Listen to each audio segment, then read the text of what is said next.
মহাপ্রভু সাক্ষী গোপাল দর্শন করতে এসে মহাপ্রভুর যেন আনন্দের সীমা নাই। মহাপ্রভু যেন সাক্ষী গোপালকে দেখে উদ্দণ্ড পাগলের মতো নৃত্য করছে।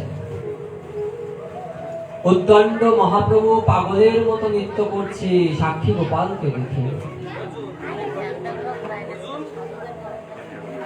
এখন মহাপ্রভু মনে মনে ভাবছে যে ক্ষীরচোরা গোপীনাথের লীলা তো সমস্ত ভক্তবৃন্দকে আমি শোনালাম, আজকে আমি একটু এই সাক্ষী গোপালের মহিমা নিজে শ্রবণ করব ভক্তদের মুখ থেকে। দেখুন, নিতাই চাঁদকে বলছে কি যে দাদা তুমি তো বড়, তুমি আমার আগে তীর্থ ভ্রমণ করেছ, অবশ্যই তুমি আমার আগে সাক্ষী গোপাল দর্শন করেছ, তাই সাক্ষী গোপাল কেমন ভাবে হলো, কি জন্য এখানকার নাম সাক্ষী গোপাল হলো, তুমি একটু আমাকে বলো।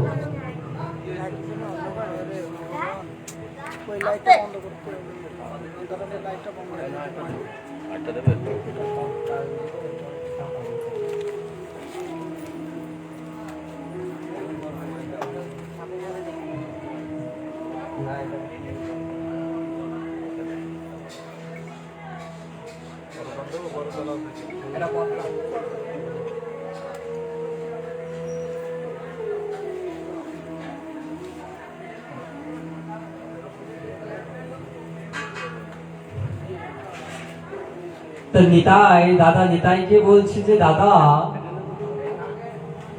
তুমি তো আমার থেকে বড়, তুমি আগে তীর্থ ভ্রমণ করেছো, তা আমাকে একটু আজকে সাক্ষী গোপালের লীলাটা তুমি একটু বলে শোনাও। দেখুন, ভগবান যেমন বক্তা তেমন কিন্তু শ্রোতা। ভগবান কৃষ্ণ কথা বলতে গেলে 1 মাস কাটিয়ে দিতেন, এমনকি ভগবান বক্তা থেকে শ্রোতা আরো ভালো।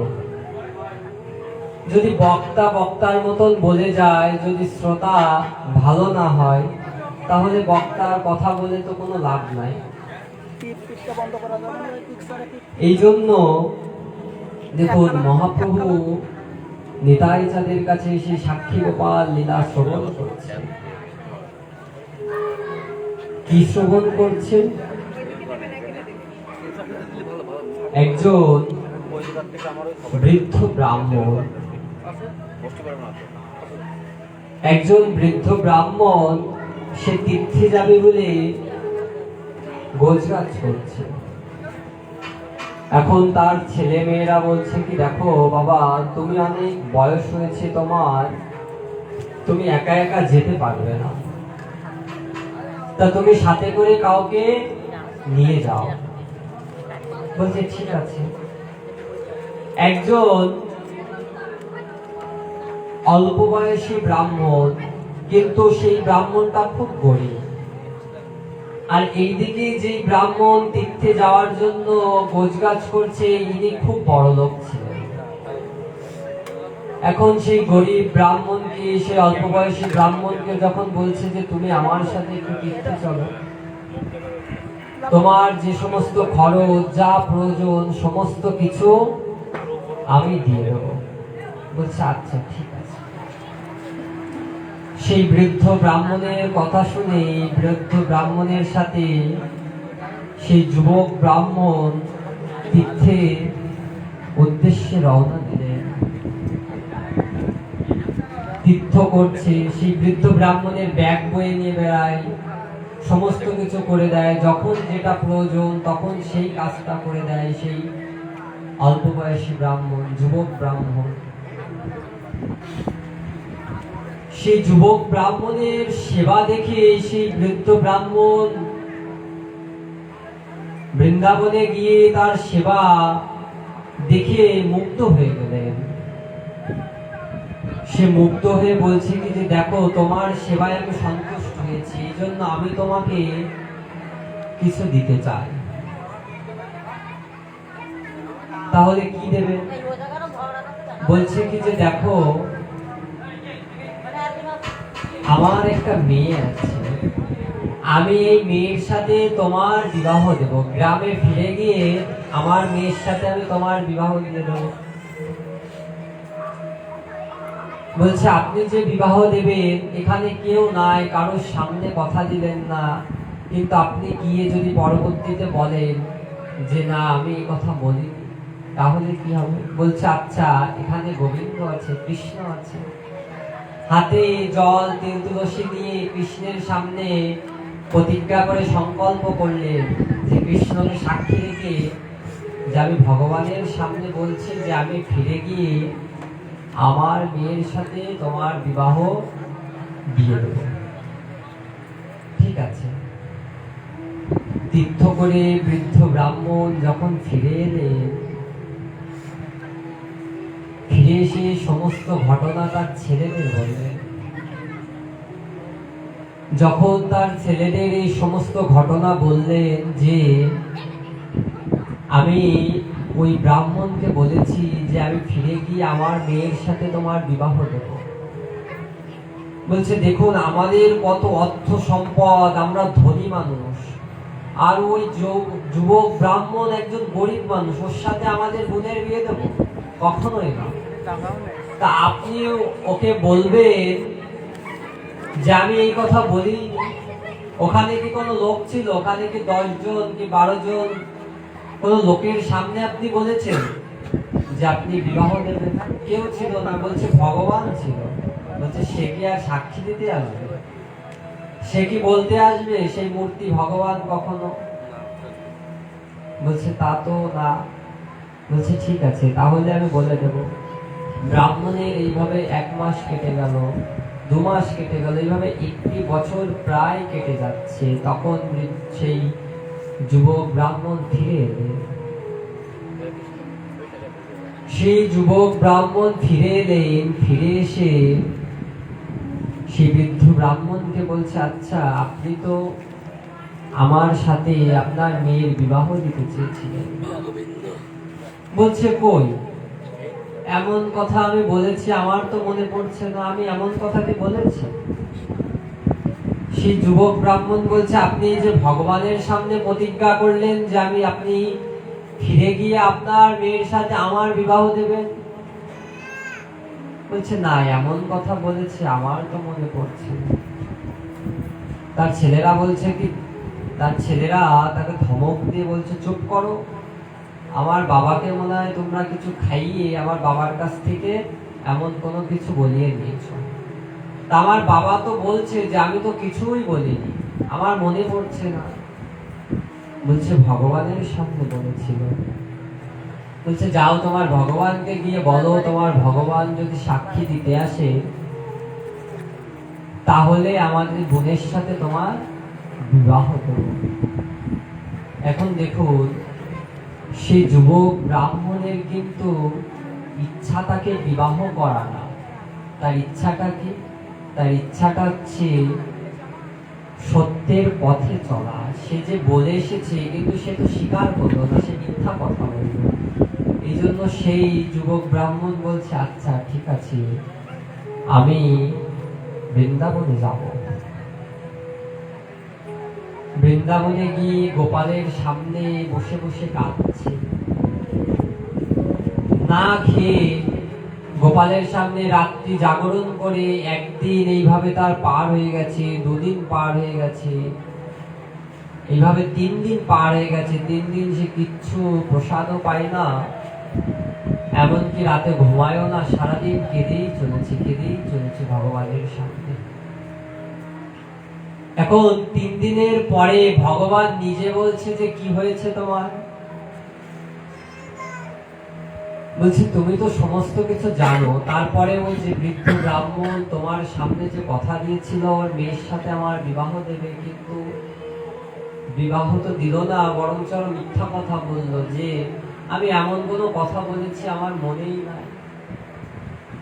তুমি চলো, তুমি একটু সাক্ষী দিয়ে আসবে। বলছে কি যে দেখো তুমি ফিরে যাও, আমি কোনো মানুষের রূপ ধারণ করে অথবা কোনো দৈববাণীর মাধ্যম দিয়ে আমি বলে দেব যে হ্যাঁ ও কথা দিয়েছিল। আমি তো এই যে মূর্তি দেখছো, আমি একটা পাথরের মূর্তি, আমি কি হাঁটতে চলতে পারি নাকি? ভগবান নিজে বলছে। দেখুন, সেই ব্রাহ্মণটা বলছে কি যে দেখো, তুমি যদি চলতে না পারো তাহলে তুমি কথা বলছো কি করে? তুমি নাকি পাথরের মূর্তি, তাহলে তুমি কথা বলছো কি করে? যদি তুমি কথাও বলতে পারো তাহলে অবশ্যই তুমি চলতেও পারবে। তা তোমার আমার সাথে যেতে হবে। তার কি, তার এই যে কাঠ পাথর এই সমস্ত চিন্তা ভাবনা সে ভুলে গিয়ে তাকে ভেবেছে যে সাক্ষাৎ শ্রীহরি। দেখুন, এই যে ঘরে আমরা যে বিগ্রহগুলো পূজা অর্চনা করি, নিতাই গৌর গোপাল, আমরা দেখে কি মনে করি যে এটা একটা পিতলের বিগ্রহ বা কাষ্ঠের বিগ্রহ, মনে করি এটা দারু বিগ্রহ, কাঠমাটি দিয়ে গড়া বিগ্রহ। তাহলে জীবনে কিছু হলো না। মনে করতে হবে যে এটা সাক্ষাৎ মহাপ্রভু, তিনি সাক্ষাৎ এসে আমার গৃহে আমার ঘর আলো করে দাঁড়িয়ে আছে, তিনি সাক্ষাৎ। তাহলে জীবনে হবে সেবা করার।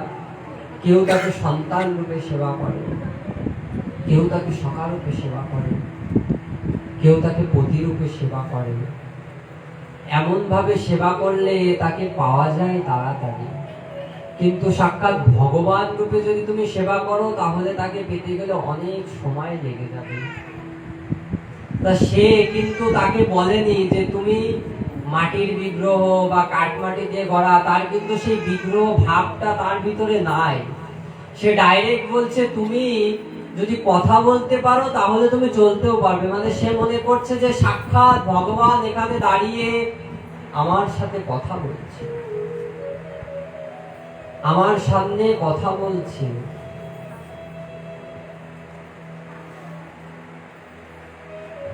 দেখুন, যেমন ওই যে নামদেবজি হয়েছিল, নামদেবজি প্রতিদিন পান্ডারপুর শ্রী পুণ্ডরীনাথ ভগবানের কাছে এসে প্রণাম করতো আর বলতো যে হে গোবিন্দ, আজকে আমার গৃহে চলো একটু প্রসাদ পেয়ে এসো, আজকে আমার গৃহে চলো একটু প্রসাদ পেয়ে এসো, এইভাবে বলতো। কিন্তু এইভাবে বলতে বলতে কোনোদিন সে সাড়া দেয় না। হঠাৎ একদিন বলছে ঠিক আছে, আজকে আমি তাহলে তোমার গৃহে প্রসাদ পেতে যাব, কিন্তু আমার এই জায়গাটাতে কে দাঁড়িয়ে থাকবে? আমার এখানে কে থাকবে? আমি যে তোমার ওখানে প্রসাদ পেতে যাব, কে দাঁড়িয়ে থাকবে? বলছি তুমি তো ভগবান, তুমি কোনো একটা উপায় বের করে নাও না। বলছে ঠিক আছে, দেখো আমি তোমার গৃহে প্রসাদ পেতে যাব আর আমার এখানে তুমি দাঁড়িয়ে থাকবে। ভগবান নিজে বিগ্রহ থেকে প্রকাট হয়ে নামদেবজিকে সুন্দরভাবে, ভগবান যেমন সেজে ওখানে দাঁড়িয়েছিল তেমন ভাবে তাকে সুন্দর করে সাজিয়ে দিচ্ছে নিজে হাতে।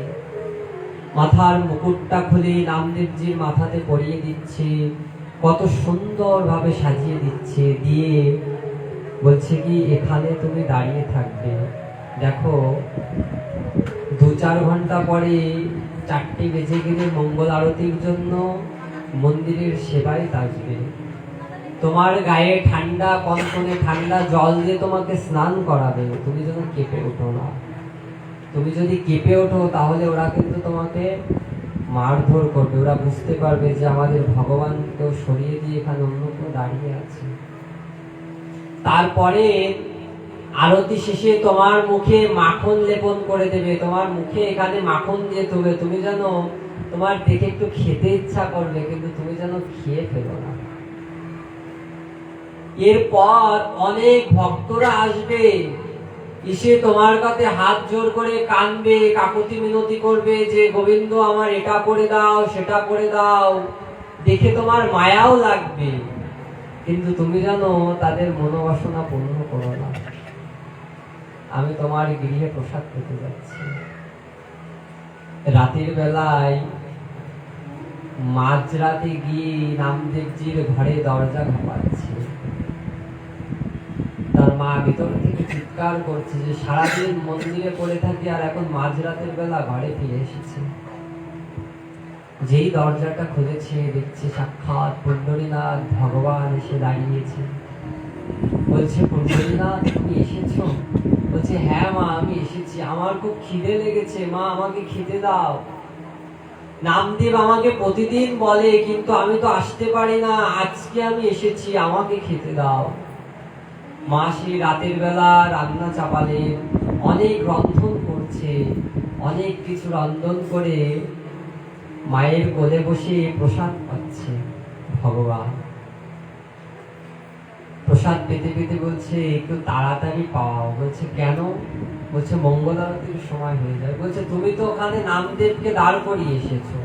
বলছে, দেখো নামদেবকে আমি দাঁড় করিয়ে এসেছি, কিন্তু অন্যদিন ভক্তরা আমার মঙ্গল আরতি দর্শন করে, কিন্তু আজকে আমি তো একটু ভক্তের আরতি দর্শন করব, এই জন্য তুমি একটু তাড়াতাড়ি আমাকে প্রসাদ পাইয়ে দাও।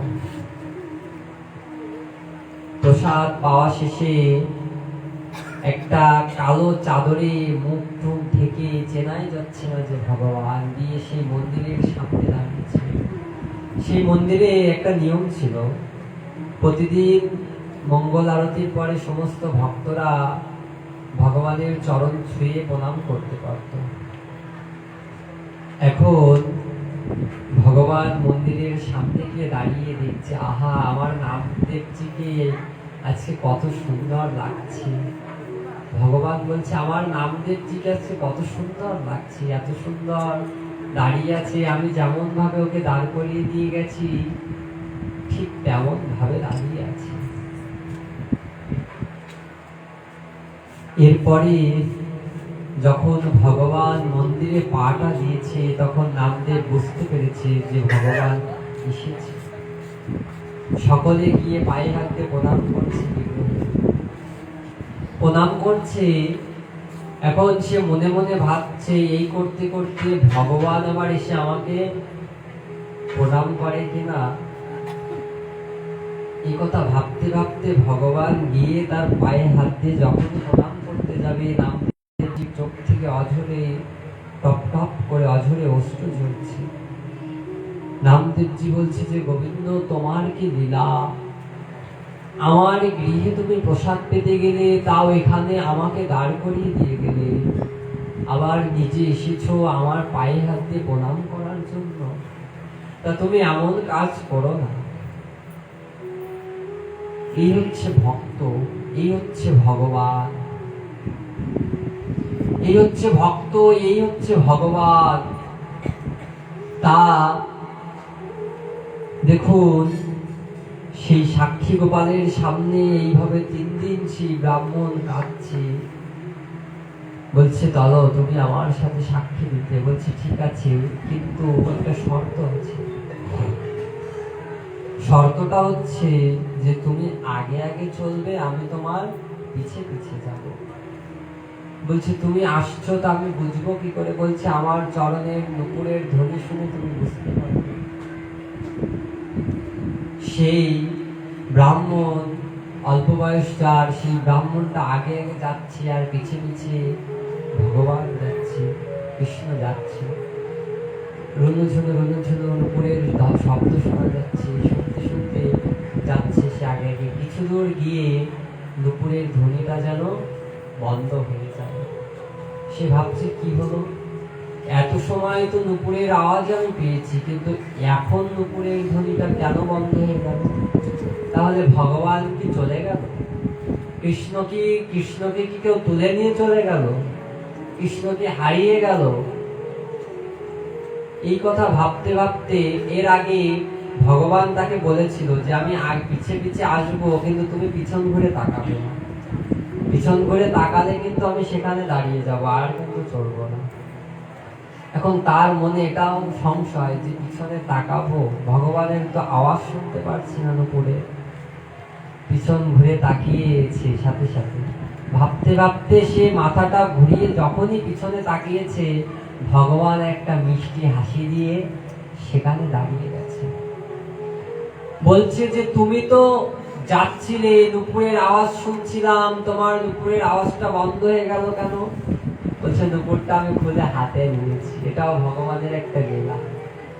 ভগবান ওখানেই দাঁড়াবে, আর যাবে না, এই জন্য ভগবান তার নুপুরটা খুলে নিয়ে হাতে নিয়ে চলছে। বলছে ঠিক আছে, হাতে নিয়েছো, তাহলে চলো এবার। বলছে না, আমি তো তোমাকে বলেছিলাম তুমি যদি পিছন ঘুরে তাকাও তাহলে আমি আর চলবো না, এখানেই আমি দাঁড়িয়ে থাকবো। বলছে ঠিক আছে, আমি এখানেই দাঁড়াচ্ছি, তুমি ডেকে নিয়ে আসো সকলকে, আমি সাক্ষী দিতে। সে সকলকে ডেকে নিয়ে আসলে ভগবানের সামনে, কৃষ্ণের সামনে বলছে যে আমার পিতা কি বলেছিল যে ওই ব্রাহ্মণের সাথে আমাদের বোনের বিবাহ দেবে? ভগবান বলছে হ্যাঁ বলেছিল। তার মানে ভগবান ভক্তের জন্য সেই বৃন্দাবন থেকে সাক্ষী দিতেও চলে এসেছে। তাহলে ভগবান পারে না? ভগবান কি পারে না? ভগবান সমস্ত কিছু পারে। ধনীকে গরিব করতে পারে, গরিবকেও ধনী করতে পারে ভগবান। এই জগৎ সংসারে এমন অপরূপ লীলা আছে। ভগবান শ্রীমান মহাপ্রভু, কলিযুগ পাবন অবতার শ্রীমান মহাপ্রভু শুধু মানুষকে হরিনাম করাননি, শুধু মানুষকে উদ্ধার করাননি, পশু পাখি জীব জন্তু সকলকে উদ্ধার করেছে। দেখুন, শিবানন্দ সেন, শিবানন্দ সেনের একটা কুকুর ছিল। এখন আগে একটা নিয়ম ছিল, কি নিয়ম জানেন? কুকুর ছুলে স্নান করতে হতো। কুকুর ছুলে কি করতে হতো? স্নান করতে হতো। তাই জন্য কেউ কুকুর ছুতো না। এখন শিবানন্দ সেনের একটা কুকুর ছিল, আর এই শিবানন্দ সেন প্রতি বছর এই রথযাত্রার সময় গ্রামের যত ভক্তরা ছিলেন সকলকে সাথে করে নিয়ে পুরীতে জগন্নাথ দর্শন করতে যেতেন। পুরীতে জগন্নাথ দর্শন করতে যেতেন। তা সেবার সেই কুকুরটা এসে শিবানন্দ সেনের সামনে আকুতি মিনতি করছে, এমন ভাবে গড়াগড়ি দিচ্ছে। শিবানন্দ সেন বুঝতে পারলেন কি, যে এও বুঝি এই বছর মহাপ্রভুর দর্শনে, জগন্নাথ দর্শনে যাওয়ার জন্য এমন করছে। দেখুন, একটা কুকুর পর্যন্ত মহাপ্রভুর দর্শনে যাবে বলে কত আকুতি, কত মিনতি করছে, আর আমরা তাকে কাছে পেয়েও আমরা তাকে ছেড়ে দিই, আমরা তাকে ধরে রাখতে পারি না। তা ঠিক শিবানন্দ সেন কুকুর নিয়ে, সমস্ত ভক্তবৃন্দ নিয়ে যখন রওনা হয়েছে, বলছে দেখো শিবানন্দ, তুমি যদি কুকুরকে সঙ্গে করে নিয়ে যাও তাহলে আমরা তোমার সাথে যাব না। আগের কালের ব্রাহ্মণ বৈষ্ণবরা যেমন ছিল, বলছে দেখুন আপনারা আগে আগে যান, কুকুর পিছে পিছে যাবে, আপনাদের সাথে স্পর্শ লাগবে না। বলছে ঠিক আছে, তুমি যেহেতু বলছো এই জন্য আমরা কিন্তু যাচ্ছি, না হলে আমরা যেতাম না। এবার একটা সময় গিয়ে একটা নদী পার হতে হবে। এখন একটা নদী পার হতে গেলে নৌকা আছে নদীতে, নৌকাতে করে নদী পার হতে হবে। এখন সমস্ত বৈষ্ণব ব্রাহ্মণরা বলছে যে দেখো, এই কুকুর যদি এই নৌকাতে পার হয় তাহলে এই নৌকাতে আমরা কেউ পার হব না, আর যদি পার করতে হয় তা শিবানন্দ সেন তোমার নিজের একে পার করে নিয়ে যেতে হবে, গিয়ে আমার নৌকা ভালোভাবে ধুয়ে মুছে দিতে হবে, না হলে এই জগতে যত বৈষ্ণব ব্রাহ্মণ বৈষ্ণবরা আছে এই গ্রামে কেউ আমার নৌকাতে আর কোনোদিন পার হবে না। কুকুর কেমন ভাবে জানি না বুঝতে পারলেন এই বিষয়টা, বুঝে কুকুর অন্য পথ ধরলেন, একা একা চলতে লাগলেন কুকুর। এখন সমস্ত ব্রাহ্মণ বৈষ্ণবরা বলছে কি যে দেখেছো, কুকুরকে নাকি নিয়ে যাচ্ছ ভগবান দর্শনে, মহাপ্রভুর দর্শনে, জগন্নাথ দর্শনে। ও আস্তে আস্তে কোথায় বুঝি কোনো বিয়ে বাড়ির গন্ধ পেয়েছে, ওদিকে চলে গেছে। এইদিকে দেখা গেল কুকুর অন্য পথ ধরে শিবানন্দ সেন এবং তার যে সমস্ত ভক্তবৃন্দরা ছিলেন তাদের আগে কুকুর পুরীতে পৌঁছে গেছে। যখন পুরীতে পৌঁছিয়ে গিয়ে মহাপ্রভুর সামনে গিয়ে যখন দাঁড়িয়েছে, অন্য ভক্তরা তাকে মারতে গিয়েছিল। মহাপ্রভু তখন বলছে যে তোমরা ওকে মেরো না, ও একজন বড় ভক্ত, তোমরা ওকে মেরো না, ও একজন বড় ভক্ত, আমি ওকে চিনি, ও হচ্ছে শিবানন্দ সেনের পোষা কুকুর। হয়তো পথে কোনো কারণবশত ও আগে আগে চলে এসেছে, তা তোমরা ওকে একটু প্রসাদ দাও। দেখুন, জগন্নাথের আমরা যে প্রসাদটা পাই এটা হচ্ছে চাল, মানে অন্ন শুকিয়ে চাল করে সেই প্রসাদ। ঠিক তেমন জগন্নাথের রকম নারকেল প্রসাদ আছে, ভোগ লাগার পরে নারকেলটা শুকিয়ে শুকনো নারকেল, তা মহাপ্রভু নিজে হাতে রাম ছুঁড়ে ছুঁড়ে দিচ্ছে, আর কুকুর সেই নারকেল প্রসাদটা পাচ্ছে।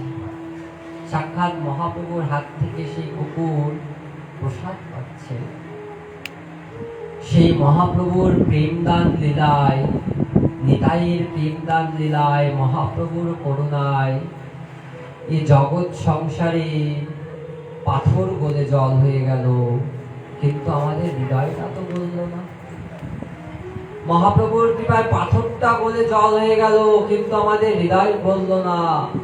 ঝাড়িখণ্ডের পথে চলতে চলতে মহাপ্রভু কত বাঘ, সিংহ, হরিণ, কত কিছুকে হরিনাম করিয়েছে, কিন্তু আমাদের মতন পাষাণ্ডকে হরিনাম করাতে পারলেন না। পুরীতে জগন্নাথ মন্দিরের সামনে মহাপ্রভু একটা জায়গায় একটা প্লারের গায়ে হাত দিয়ে জগন্নাথ দর্শন করতেন প্রতিদিন। সেই পাথরটা গলে মহাপ্রভুর সেখানে হাতের ছাপ্পা বসে গিয়েছে।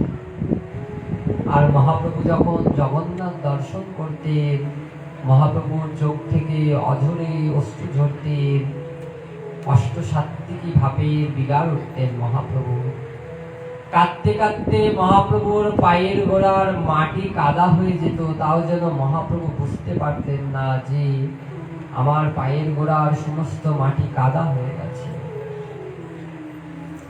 দেখুন, আমি দেখিনু গৌরাঙ্গ চান্দে, অরূপ দেখিয়া আকুলি বিকলি পড়িলাম পীড়িতির ফান্দে। আমি দেখিনি গৌরাঙ্গ চান্দে, আমার গৌর যদি হতো কালো গো সখী, গৌর যদি হতো কালো, তাকে অঞ্জন করিয়া নয়নে পড়িতাম, কত না দেখিত ভালো।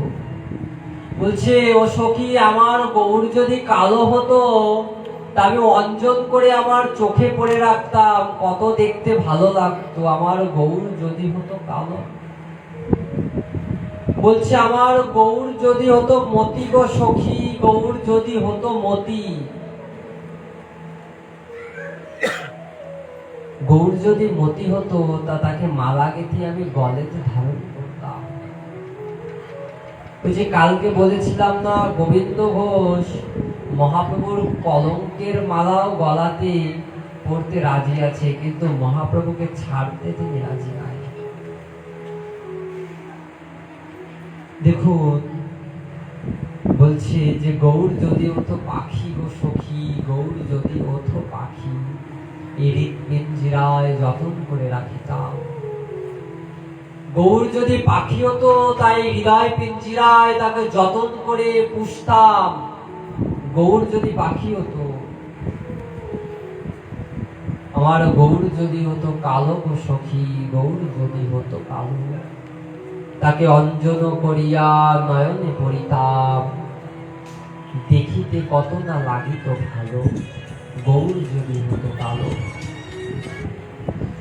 দেখুন,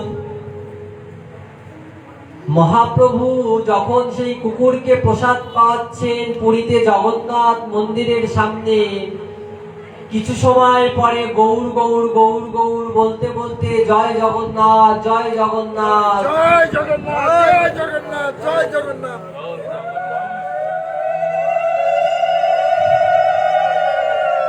সমস্ত ভক্তরা জয় জগন্নাথ, জয় বলদেব, জয় সুভদ্রা, এইভাবে তিনজনের জয়ধ্বনির সাথে সাথে গৌরের গৌর গৌর গৌর গৌর বলতে বলতে সেই শিবানন্দ সেনের সাথে সমস্ত ভক্তবৃন্দ পুরীতে এসে দাঁড়িয়েছে। এসে দেখছে ওই কুকুরটা মহাপ্রভুর হাত থেকে প্রসাদ পাচ্ছে। সমস্ত বৈষ্ণবরা যারা ভুল বুঝেছিলেন জীবানন্দ সেনকে, তারা সাথে সাথে সেই কুকুরের চরণে পড়ে গিয়ে বলছে, ওগো কুকুর, তুই কত বড় ভক্ত। আমরা মনুষ্য কুলে জন্ম পেয়েও কোনোদিন এমন সৌভাগ্য হলো না আমাদের যে পুরীতে সাক্ষাৎ জগন্নাথের সামনে দাঁড়িয়ে মহাপ্রভুর হাত থেকে প্রসাদ পাওয়া। কিন্তু তুই কত বড় ভক্ত যে তুই সাক্ষাৎ মহাপ্রভুর হাত থেকে পুরীতে জগন্নাথের সামনে দাঁড়িয়ে প্রসাদ পাচ্ছিস, তুই আমাদের ক্ষমা করে দে। এইভাবে কাঁদছি তার চরণে পড়ে। এরপরে মহাপ্রভু কুকুরকে বলছে কি, যে কুকুর, এত সময় তো জগন্নাথ প্রসাদ পেলে, এবার একটু হরিনাম করো না, আমার সাথে এবার একটু হরিনাম করো। দুবাহু উত্তোলন করে যখন এই কথা বলেছে, কুকুর না, দেখুন মহাপ্রভুর কথা শুনে কুকুরের তো 4টে পা, কুকুরের সামনে 2টো পা এইভাবে কুকুর উঠিয়ে দিয়ে বলছে, হরে কৃষ্ণ কৃষ্ণ কৃষ্ণ হরে হরে, হরে রাম রাম রাম হরে হরে। অদ্ভুত, কুকুর সামনের 2টো পা উপর মুখ উঠিয়ে দিয়ে মহাপ্রভুর সাথে হরিনাম করছে। করতে করতে কিছু ভক্তরা দেখতে পেলেন যে কুকুরের হৃদয় থেকে তার প্রাণটা বেরিয়ে উপরের দিকে চলে গেল, কুকুর সেখানে দেহটা রাখলেন। কত বড় সৌভাগ্য! এমন সৌভাগ্য তো আমাদের হলো না। এই যে নয়ন 2টো পেয়েছি কেন? ভগবানকে দর্শন করার জন্য। আগামী জন্মে যদি আমি জন্ম পাই, তবে এমন নয়ন পাবো কিনা আমি কি বলতে পারি? আমাকে যদি ভগবান অন্ধ করে দেয় পরবর্তী জন্মে, তাহলে আমি কি তার অপরূপ সুন্দর মূর্তিটা দেখতে পারবো? পারবো না। এত সুন্দর কান দিয়েছে ভগবান কেন? ভগবানের কথা শোনার জন্য, কীর্তন শোনার জন্য। কিন্তু আগামী জন্মে যদি আমি মনুষ্য কুলে জন্মগ্রহণ করিও, আমার কান 2টো যদি বধির করে দেয় ভগবান, আমি কি তাহলে এই কানে আর ভগবানের গুণ শুনতে পারবো যদি এই জন্মে আমি শুনে না যাই? এত সুন্দর 2টো হাত দিয়েছি তার সেবা করার জন্য, তার চরণে ফুল তুলসী দেওয়ার জন্য। পরবর্তীতে যদি আমার এই হাত 2টো না থাকে, যদি এই হাত 2টো আমি না পাই, তাহলে এই হাত দিয়ে কি আমি তার সেবা করতে পারবো পরবর্তী জন্মে? এত সুন্দর পা দিয়েছে ভগবান সেই তীর্থ ভ্রমণের জন্য, সেই ভূমি দর্শন করার জন্য, কীর্তন অঙ্গনে নৃত্য করার জন্য, আনন্দ করার জন্য। পরবর্তী জন্মে যদি আমি মনুষ্য কুলে জন্ম পাইও, তাও এই পা 2টো ভগবান এত সুন্দর চরণটা আমাকে দেবে কিনা, যে চরণে আমি হেঁটে হেঁটে ভগবানের কথা শুনতে যেতে পারবো কিনা আমি কি জানি না। এত সুন্দর মুখ দিয়েছে ভগবান হরিনাম করার জন্য, তার গুণকথা বলার জন্য, তাকে ডাকার জন্য, হা রাধে, হা নিতাই, এইভাবে ডাকার জন্য। লজ্জা লাগে তো, যদি লজ্জা লাগে ভগবানকে ডাকতে, হা নিতাই, হা গৌর, হা করুণাময়ী রাধে, এইভাবে ডাকতে যদি তোমার লজ্জা লাগে, তা প্রথম দরজা জানলা লাগিয়ে ঠাকুর ঘরে বসে বসে ডাকো। দেখবে যখন তার কৃপা হবে, কোন পাশ থেকে তোমার দরজা জানলা খুলে গেছে সেদিন তুমি নিজেও বুঝতে পারবে না। কোন দিক থেকে তোমার দরজা জানলা খুলে গেছে, তুমি হা রাধে বলে ডাকছো। দেখো, বৃন্দাবন হচ্ছে কি জানো? বৃন্দাবন হচ্ছে পাগলা গারদ। পাগলা গারদ। আর ওখানে একজন ডাক্তার বাস করে। সেই ডাক্তারটা কে জানো? একটা লেডি ডাক্তার, একটা মেয়ে ডাক্তার। আর এই আমাদের বাংলাদেশে যে সমস্ত সাধুরা আছে, এনারা হচ্ছে সব পাগল, উন্মাদ পাগল।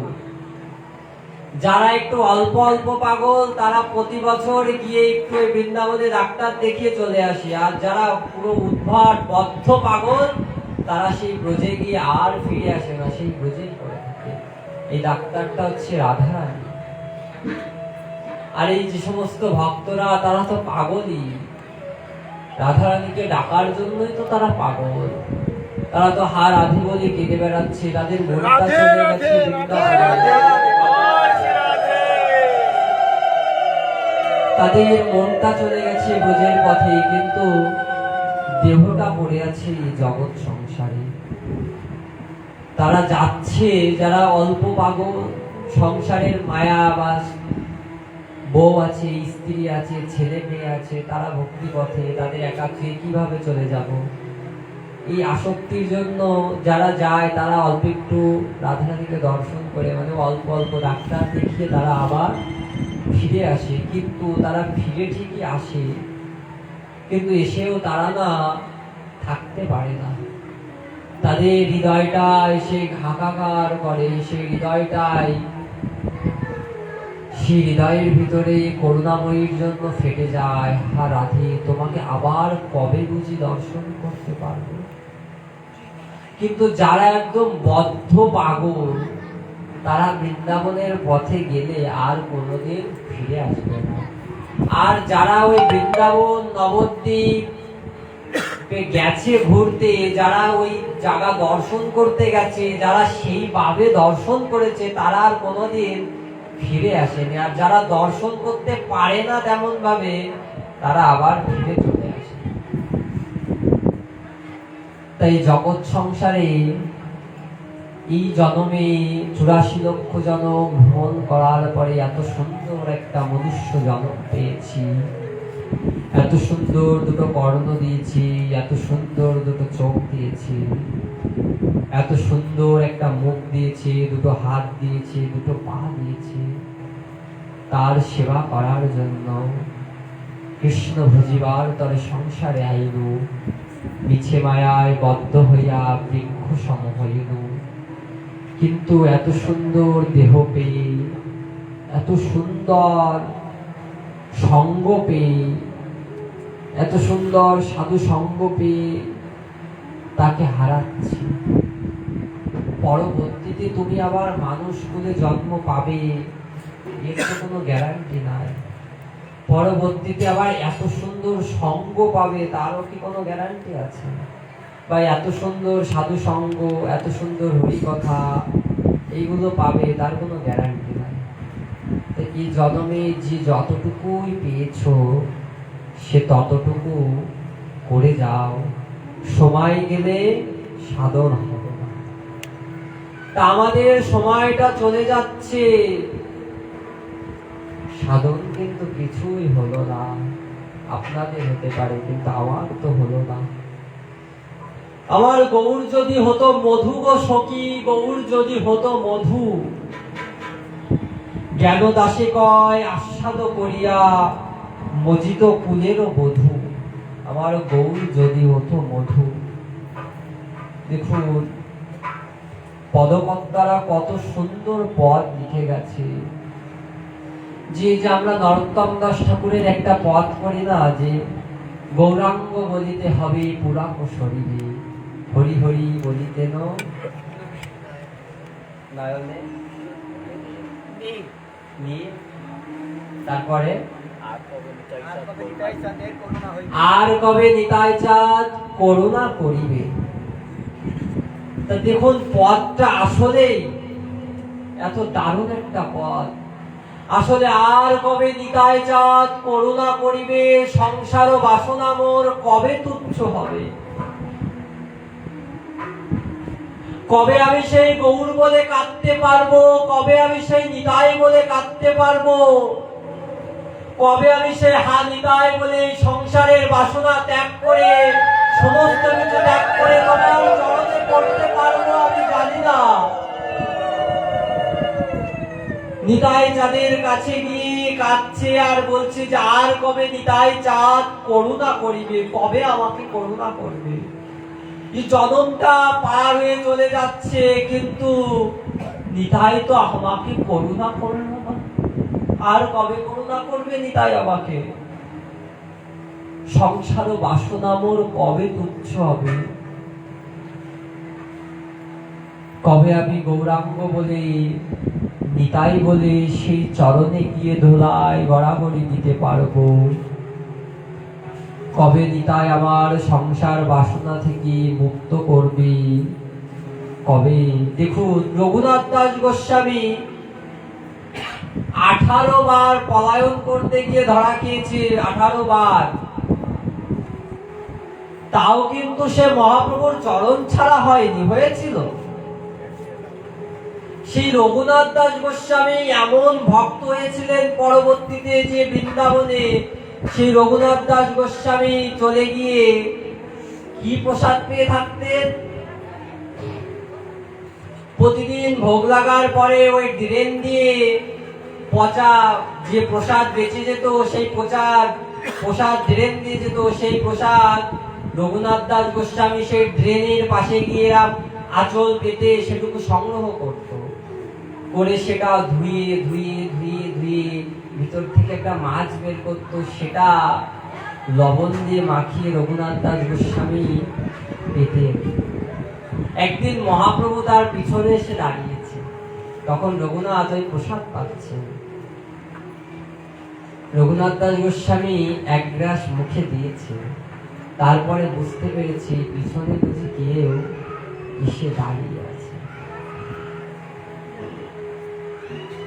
সাথে সাথে পিছন ঘুরে দেখছি মহাপ্রভু। যখন বলতে গেছে প্রভু তুমি, এই কথা বলতে বলতে মহাপ্রভুর ওখান থেকে এক গ্রাস প্রসাদ ওই রঘুনাথ দাস গোস্বামী যা পাচ্ছিলেন ওখান থেকে মহাপ্রভুর এক গ্রাস প্রসাদ নিয়ে নিজের গালে দেওয়া, গালে দিয়েই মহাপ্রভু বলছে যে রঘুনাথ তুমি এত সুন্দর এত সুস্বাদু প্রসাদ পাও, কই কোনোদিন তো আমাকে তুমি দাওনি।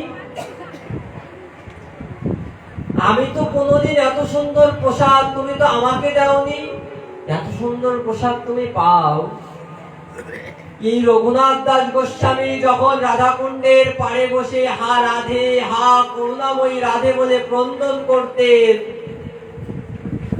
একদিন সনাতন গোস্বামী ভাবছে যে রঘুনাথকে তো বৃন্দাবনে পাঠালাম, রঘুনাথ ব্রজের পথে গিয়ে বৃন্দাবনে গিয়ে কি করছে একটু দেখে আসি। তীব্র রোদের ভিতরে দেখুন, বৃন্দাবনে যখন গরম পড়ে না, প্রচন্ড গরম, খালি পায়ে এরকম বীজের পরে দাঁড়ানো যায় না, পায়ে ঠোলা পড়ে যায়। আর যখন ঠান্ডা পড়ে তখন প্রচন্ড ঠান্ডা, মানে যেমন বরফ পড়লে যেমন ঠান্ডা, এমন ঠান্ডা বৃন্দাবনে। তা এই তীব্র গরমের ভিতরে রাধাকুণ্ডের পাড়ে তীব্র রোদের ভিতরে রঘুনাথ দাস গোস্বামী বসে বসে কাঁদতেন, হা করুণাময়ী, হা রাধে, হা করুণাময়ী রাধে, এই জন্মে কিছু হলো না, তোমাকে পেলাম না। এইভাবে রঘুনাথ দাস গোস্বামী কাঁদছে। সনাতন গোস্বামী ভাবছে দেখি তো আমার রঘুনাথ কি করছে, গিয়ে পিছনে দাঁড়িয়ে আছে, দেখছে তীব্র রোদে গরমে রঘুনাথ বসে বসে রাধারানীকে ডাকছে, কিন্তু তার যেন কোনো কিছু অনুভব হচ্ছে না যে এত গরম এত রোদের ভিতরে সে দাঁড়িয়ে দাঁড়িয়ে কাঁদছে। কেন জানো? পিছন থেকে সনাতন গোস্বামী দেখছে রঘুনাথ দাস গোস্বামীর পিছনে রাধারানী নিজের শাড়ির আঁচলটা রঘুনাথের মাথার উপরে দিয়ে রেখেছে, যেন আমার ভক্তের মাথাতে রোদ না লাগে। সাক্ষাৎ রাধারানী নিজের আঁচলটা রঘুনাথের মাথার উপরে দিয়ে রেখেছে যে আমার ভক্তের যেন রোদ না লাগে, আমার ভক্তের যেন কষ্ট না হয়।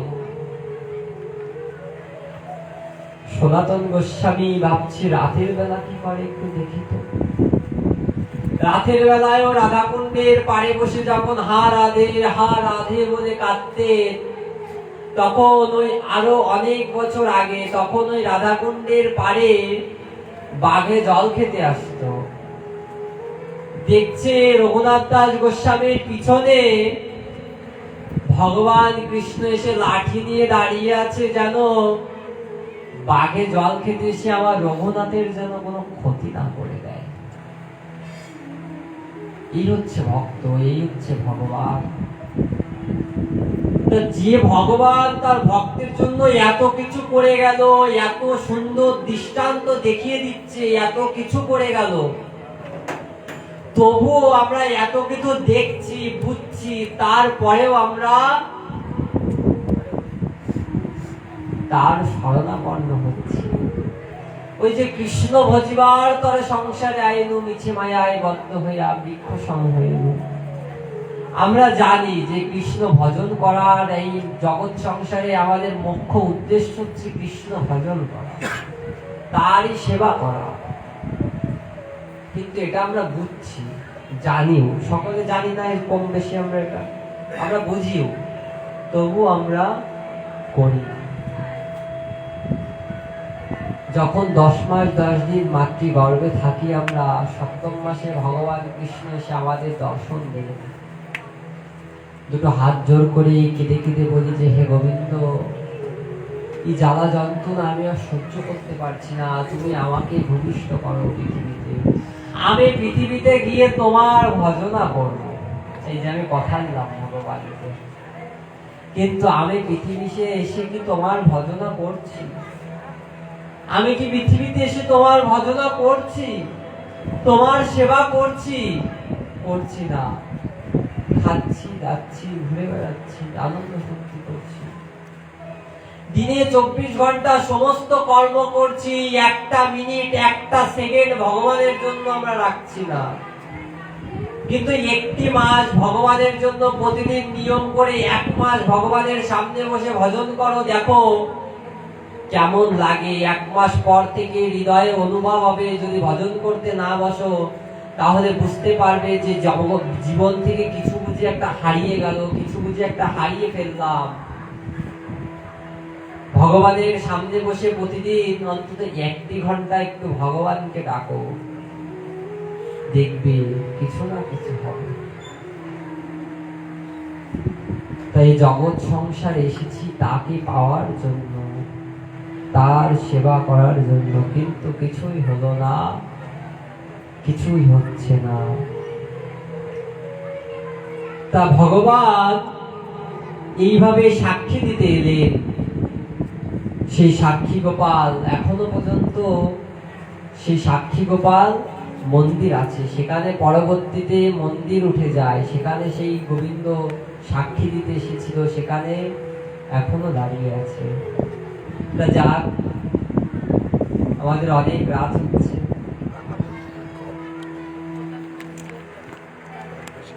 অনেক দূর দূরান্ত থেকে অনেক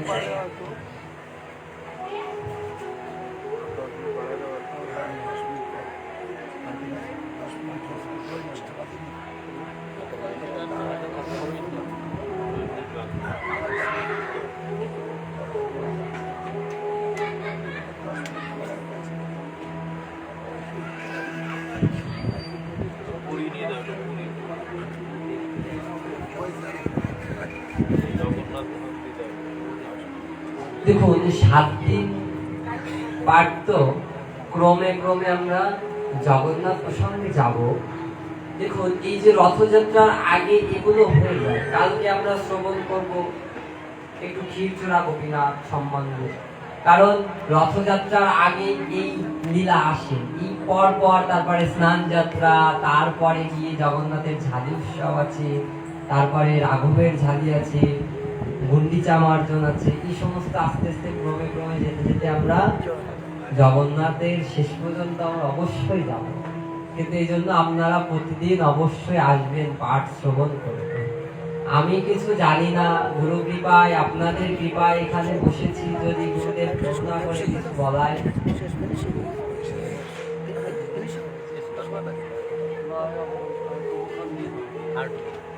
তা দেখুন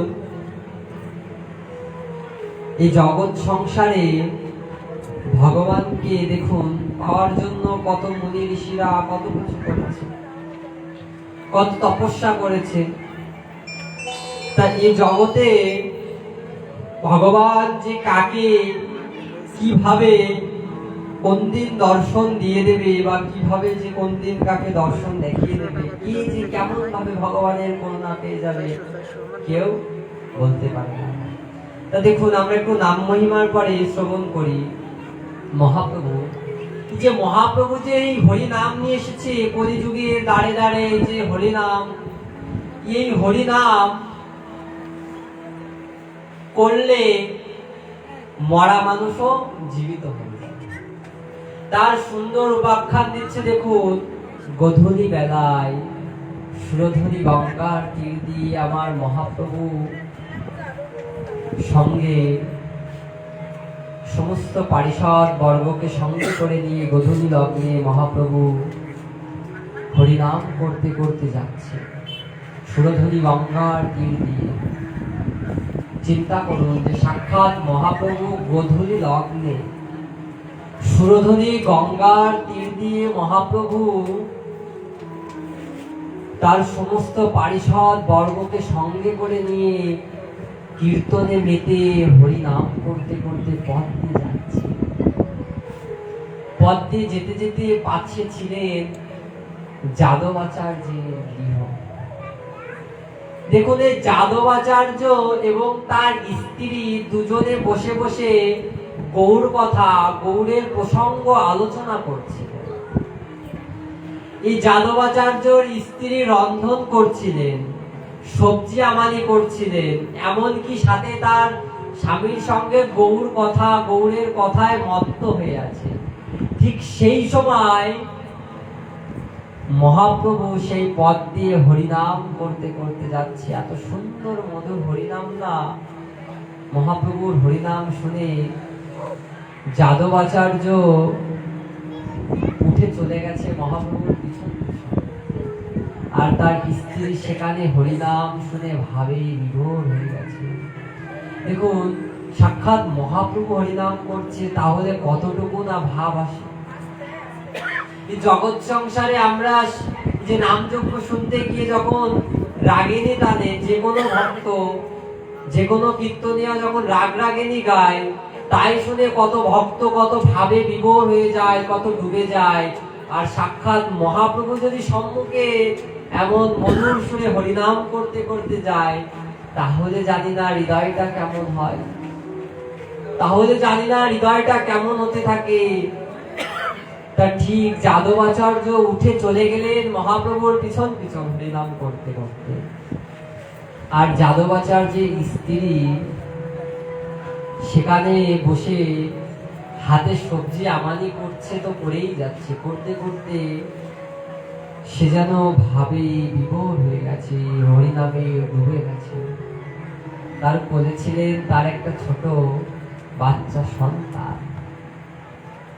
সে সবজি আমানি করতে করতে আর হরিনামে ভাবে বিভোর হয়ে গিয়ে তার কোনো জাগতিক জগতের কোনো চিন্তা ভাবনা কোনো কিছু তার নাই। সে সবজি আমানি করতে করতে নিজের সন্তানকে কোন সময় সবজি মনে করে আমানি করে সামনে চুলোতে মাটির হাঁড়িতে গরম জল হচ্ছিল, তার ভিতরে সবজি আমানি করে সে নিজের সন্তানকে সবজি মনে করে আমানি করে তার ভিতরে দিয়ে গেছে। সে যেন বুঝতে পারে। এইদিকে যাদবাচার্য হরিনাম করতে করতে একটা সময় মহাপ্রভুর সাথে হরিনাম শেষ হয়ে গেছে। হরিনাম শেষ করে সে গিরিয়ে ফিরে এসেছে। গিরিয়ে ফিরে এসে দেখছে তার স্ত্রী তখনো পর্যন্ত কেমন ভাবে ডুবে আছে। জাগতিক জগতের চিন্তা ভাবনা কোনো কিছু তার নাই। দেখছে পাশে বটির পাশে ছোট ছোট আঙুল কেটে পড়ে রয়েছে, কিন্তু তার সন্তান নাই, রক্ত ছড়ানো চারিদিকে। সে এই দেখিয়ে তার স্ত্রীকে ধাক্কা দিয়ে বলছে, কি করেছো? আমার খোকা কোথায়? আমার খোকা? সাথে সাথে তার চৈতন্য ফিরে এলেন। সাথে সাথে যাদবাচার্যের স্ত্রীর চৈতন্য ফিরে এলেন। সে ভাবছে যে কোথায় গেল আমার খোকা। পরে দেখলো যে নিজের খোকাকে নিজে সবজি মনে করে আমানি করে সে গরম জলের ভিতরে চুলোর পরে দিয়ে দিয়েছে। বলছে তাই যাদবাচার্য তার স্ত্রীকে বলছে, পাষণ্ড, নিজের সন্তানকে নিজে কেটে ফেলেছো, এইভাবে যা তা করে বলছে। আর যাদবাচার্য ক্ষেপে গেছে। যাদবাচার্য বলছে, আমি এর বিচার চাই। কি বিচার? আমি মহাপ্রভুর কাছে বিচার চাই যে মহাপ্রভু এত সুন্দর প্রেমময় হরিনাম কেন করে, যে হরিনাম শুনে মা তার সন্তানকে কেটে ফেলে। আমি এর বিচার চাইবো মহাপ্রভুর কাছে কি, যে মহাপ্রভু এত সুন্দর হরিনাম কেন করে, যে তার মা তার নিজের সন্তানকে কেটে গরম জলের ভিতরে দিয়ে দেয়। এর বিচার আমি চাইব। এত সুন্দর মধুর হরিনাম মহাপ্রভু দিয়ে গেলেন, সাথে সাথে যখন এইভাবে চিৎকার করছে, সেই পথ দিয়ে যাচ্ছিলেন কে জানেন? প্রেমদাতা, করুণার সাগর, মার খেয়েও যে প্রেম দিয়েছে সেই নিতাই চাঁদ। সেই নিতাই সেই পথে যাচ্ছিলেন। যেতে যেতে নিতাই সেই কথা শুনে তাদের গৃহের দিকে একটু এগিয়ে এলেন। বলছে কি হয়েছে? বলছে দেখো, আমি তোমার ভাইয়ের কাছে যাই বিচার চাইবো। তোমার কাছে আমি বলছি কি, যে তোমার ভাই গৌর এত সুন্দর হরিনাম কেন করে, যে হরিনাম শুনে মা তার নিজের সন্তানকে কেটে ফেলে। দেখো, আমার স্ত্রী আমার ছোট বাচ্চাটাকে কেটে ওই গরম জলের ভিতরে দিয়ে দিয়েছে। সারা জীবন শুনে এলাম হরিনাম করলে নাকি মরা মানুষ জীবিত হয়ে যায়, কিন্তু আজ থেকে জানলাম যে এই হরিনামে মানুষ মরে যায়। এই কথা শুনলে আর কেউ হরিনাম করবে? হরিনাম করলে যদি আপনি মরে যান, তাহলে আপনি কি আর হরিনাম করবেন? করবেন না। ওরে বাবা, হরিনাম করলে যদি আমি মরে যাই, এই ভয়ে ভয়ে আপনি আর হরিনাম করবেন না। যদি মরে যায় হরিনাম করবেন। সারা জীবন শুনে এলাম হরিনামে নাকি মরা মানুষ জেগে ওঠে, আর আজকে শুনলাম হরিনাম করে মানুষ মরে গেছে। বলছি কি, দাঁড়াও, তুমি এত উত্তেজিত হও না। নিতাই তো করুণার সাগর, নিতাই তো প্রেমদাতা। দেখুন একটা কথা, দাপর যুগে এই নিতাই ছিল কে? লক্ষণ। এই লক্ষণ কত রাগী ছিল না? একটুতে একটু কিছু বলেই তীর ধনুক বের করে মেরে দেব। দাপর যুগে এসে এই নিতাইকে বলরাম কত রাগী, কিছু বলেই একদম লাঙল বের করে মানুষকে মেরে দেবে। আর সেই লক্ষণ, সেই বলরাম কলিযুগে এসে প্রেমের সাগর হয়ে গেছে। যাকে মানুষ মেরেছে পর্যন্ত, তাও সে একটা অস্ত্র তোলেনি। তাদের কাছে গিয়ে দুটো হাত জোর করে কেঁদে কেঁদে তাদেরকে বলেছে যে তোমরা একটু হরিনাম করো। জগাই মাতাই কলসির কানা মেরে কপাল ফেটে গিয়েছিল, নিতাইয়ের কপাল থেকে রক্ত ঝরছে, তাও তার কাছে গিয়ে দুটো হাত জোর করে বলছে হরিনাম করো। সেই প্রেমদাতা নিতাই বলছে, দেখো, এত উত্তেজিত হয়েও না। কোথায় তোমার সেই সন্তান, যাকে সে আমানি করে গরম জলের ভিতরে, সে হাড়িটা কোথায়? নিয়ে এসো হাড়িটা। সেই হাড়িটা চুলোর উপর থেকে নিয়ে এলো। এসে সেই তার গৃহের সামনে যে উঠোন, উঠোনের মাঝখানে রাখলেন। আর নিতাই চাঁদ সমস্ত ভক্তদের বলছে, তোমরা একটু এই হাড়িটা ঘুরে ঘুরে একটু হরিনাম করো, এই হাড়িটা ঘুরে ঘুরে একটু গৌর কীর্তন করো। সমস্ত ভক্তবৃন্দ সেই হাড়িটা ঘুরে ঘুরে গৌর কীর্তন করছে, হরিনাম করছে। করতে করতে কিছুক্ষণের মধ্যে, দেখো অবিশ্বাস্যকর ঘটনা, কিছুক্ষণের মধ্যে সেই হাড়িটা যেন নড়ে উঠল। হাড়িটা যখনই নড়ে উঠলো, নিতাই হাড়ির ঢাকনাটা খুলে যেমন ফুটফুটে বাচ্চা ছিল সেই হাড়ি থেকে ঠিক তেমন ফুটফুটে একটা সুন্দর বাচ্চা বের করলো। আর তার নাম রাখলেন, বললো আজ থেকে তোর নাম হচ্ছে কৃপাচার্য, কারণ এই নামের কৃপায় তুই আবার পুনর্জন্ম পেয়েছিস। তাই জগৎ সংসারে হরিনামে মানুষ মরে না, বরঞ্চ মরা মানুষ এই হরিনামে জীবিত হয়। কিন্তু এর মধ্যে কিন্তু আছে। কিন্তুটা হচ্ছে কি, করার মতন করতে হবে। তা যাক, এই বলে আজকে এখানে বিশ্রাম দিলাম। আর আমার যদি কোনো ভুল ত্রুটি হয়ে থাকে, তা আপনারা আমাকে সন্তান